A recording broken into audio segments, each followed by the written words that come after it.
Gold, trusted gold buyers. మీరు తాకట్టు పెట్టిన బంగారాన్ని విడిపించి ఈ రోజు ఉన్న మార్కెట్ ధరకు కొనబడను.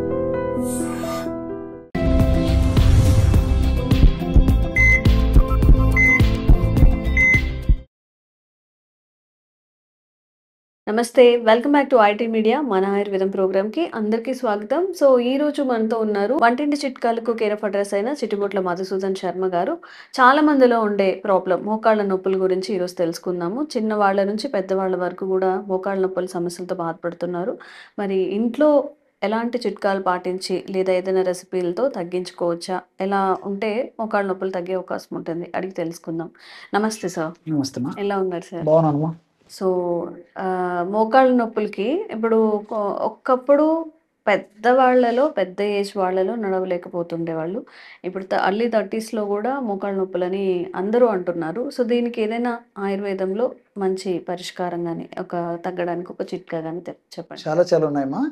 ఇంతకుముందు కూడా గత కొన్ని వీడియోల్లో మనం పైపుత మందుకు ఎలా ఔషధం తయారు చేసుకొని వాడుకోవాలి, పేస్ట్ ఎలా తయారు చేసుకోవాలి, అదేవిధంగా ఆయిల్స్ ఎలా తయారు చేసుకోవాలి అని కొన్ని మనం చెప్పడం జరిగిందమ్మా. అట్లే కడుపులో కూడా క్షేమదాయకంగా, సైడ్ ఎఫెక్ట్స్ లేకుండా, సైడ్ బెనిఫిట్స్ ఉండేటువంటి అనేక రకాలైనటువంటి ఒంటింట్లో దొరికేటువంటి ఆహార పదార్థాలతోనే ఔషధంగా మలుచుకొని ఎలా మనం తయారు చేసుకొని ఆ మోకాళ్ళ నొప్పి నుంచి ఎలా బయటపడాలో తెలుసుకోవడం జరిగిందమ్మా.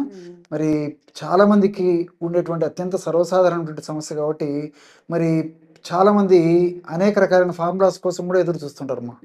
సో అందరి కోసము మరొక అనుభూతమైనటువంటి సింపుల్ రెమెడీ చెప్తానమ్మా. ఇది కూడా అన్నీ మనకు తెలిసినటువంటివే, అన్నీ మనకు దొరికేటువంటి పదార్థాలే. తెచ్చుకోవడం సులువు, తయారు చేసుకోవడం సులువు, వాడుకోవడం సులువు, రిజల్ట్స్ కూడా సులువుగా వస్తాయమ్మా. అది దీని యొక్క ప్రత్యేకత కూడా. ఎలాగంటే అమ్మా, పుదీనా ఆకు దీనికి అవసరం అమ్మా. పుదీనా మీరు చాలా ఆశ్చర్యపడతారమ్మా. సడన్గా పుదీనా అంటే ఏదో రుచి కోసము, సువాసన కోసము మనం ఒంటి ఆహార పదార్థ ద్రవ్యంగా వాడుతుంటాం, కానీ ఈ మోకాళ్ళ నొప్పులు కూడా చాలా అద్భుతంగా పనిచేస్తుందమ్మా పుదీనా.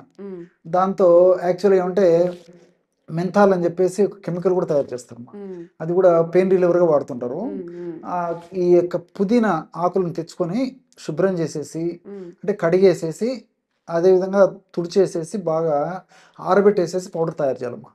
సో పుదీనా ఆకును ఆరబెట్టేసేసి పౌడర్ తయారు చేసుకొని 25 గ్రామ్స్ తీసుకోవాలి. అట్లే శొంఠి పొడి అమ్మా.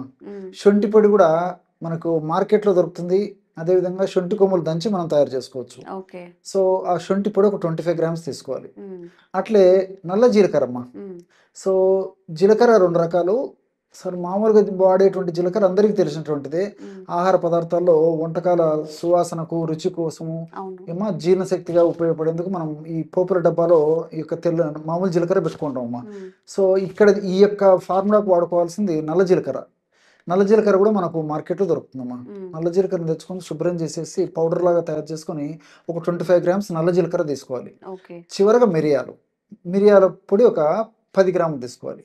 సో పుదీనా, అదేవిధంగా శొంఠి, నల్ల జీలకర్ర ఈ యొక్క చూర్ణాలు ఒక్కొక్కటి 25 గ్రాముల చొప్పున తీసుకుంటే, మిరియాల పొడి మాత్రం 10 గ్రాములు తీసుకోవాలమ్మా.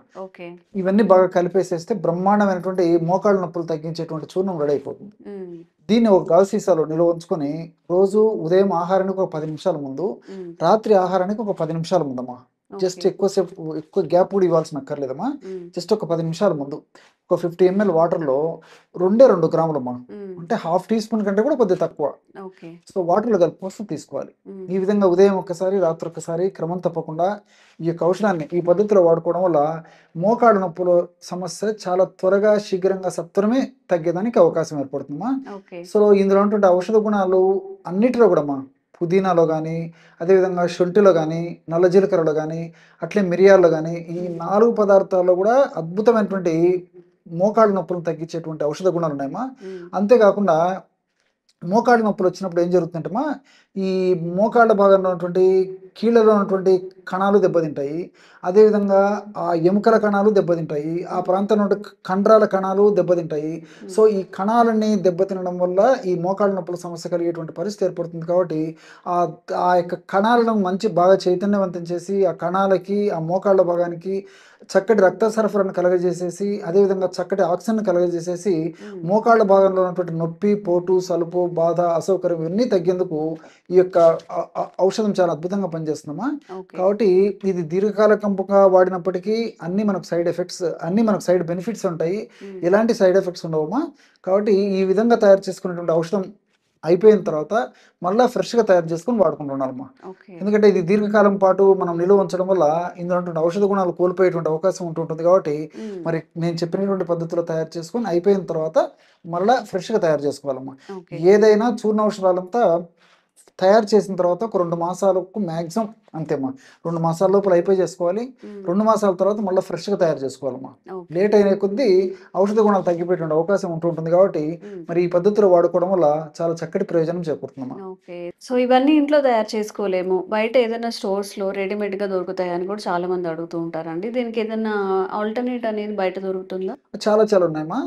సో ఈ ఔషధం వాడుకుంటూ కూడా ఇప్పుడు మనకు దొరికేటువంటి ఆయుర్వేద ఔషధాలు కూడా వాడుకోవచ్చమ్మా. లేకపోతే కేవలం ఈ యొక్క ఔషధం వాడుకున్నా సరిపోతుంది. పరిస్థితి మరీ తీవ్రంగా ఉంటే కొన్నాళ్ల పాటు ఇప్పుడు మనం చెప్పుకున్నటువంటి ఔషధంతో పాటు ఆయుర్వేద ఔషధాలు కూడా వాడుకోవడం వల్ల ఇంకా త్వరగా ఆ యొక్క సమస్య నుంచి బయటపడవచ్చమ్మా. ఓకే. ఎలాగంటే మనకు మార్కెట్లో దశమూలారిష్ట అని దొరుకుతుందమ్మా. దశమూలారిష్ట. దశమూలారిష్ట.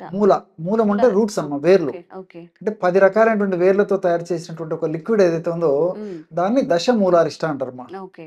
సో ఆ దశమూలారిష్ట కూడా నొప్పులు తగ్గించేందుకు, ముఖ్యంగా మోకాళ్ళ నొప్పులు తగ్గించేందుకు చాలా చక్కగా పనిచేస్తుందమ్మా.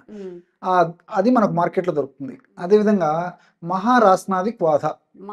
మహారాస్నాది క్వాధ. రాస్న అంటే మనం ఏదో తాగే రాస్న అనుకుంటామా.